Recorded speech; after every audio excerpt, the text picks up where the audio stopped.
هذا النوع الجديد من كبسولات الستيل المكاين بلوتسي. طبعا الكبسولة عبارة عن الكبسولة نفسها والغطاء،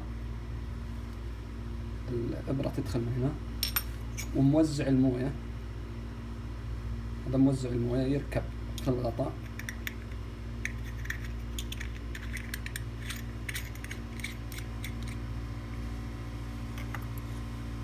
والشخال يركب هنا عشان الشوايب ما تنزل في الكاس.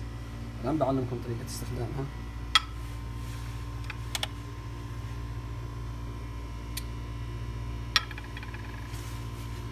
كذا عشان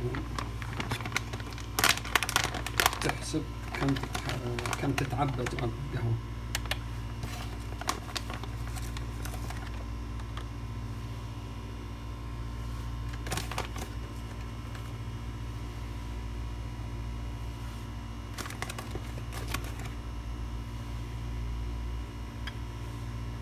أفضل تعبها 5-6 جرام حولها.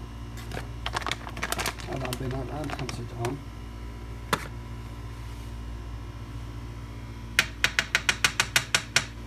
نحاول نوزعها، أزودها شوي، نخليها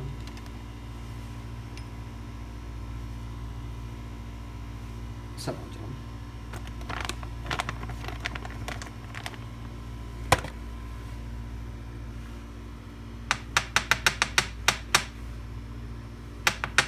تحاول توزع القهوة.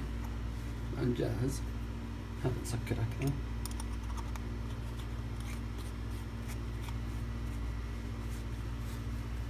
سكرها مضبوط لين آخر شيء عشان ما تعلق معك. هناخذ حامل الكبسولات نحطها فيه.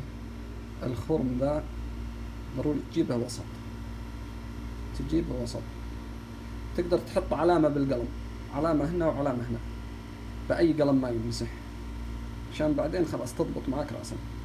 كذا ركبناها وسط، نحطها وتسكر. بسم الله نشغلها. خزان الموية فاضي، دقيقة بس.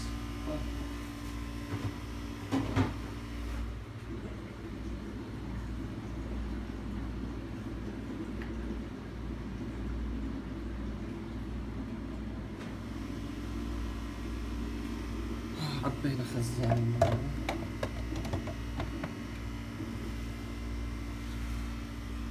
نضبط العيار على مقدار الكوب، نضبطه على اليد الأخير. بسم الله.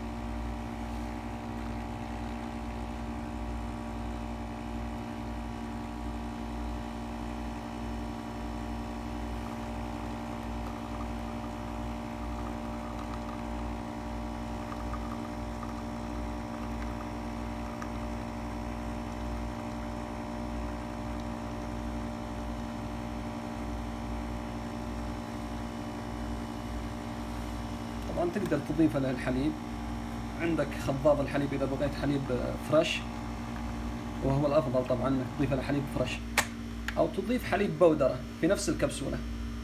قبل لا تسوي ذا تضيف حليب بودرة، أي حليب بودرة، نيدو، أنكر، أي حليب بودرة بيضبط معك برا في الكبسولة. وهذا كاس الإسبريسو جاهز.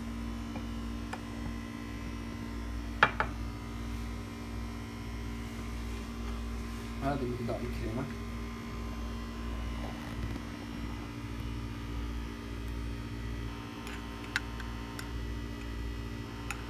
طبعا القهوة المستخدمة قهوة أثيوبية ممتازة جدا.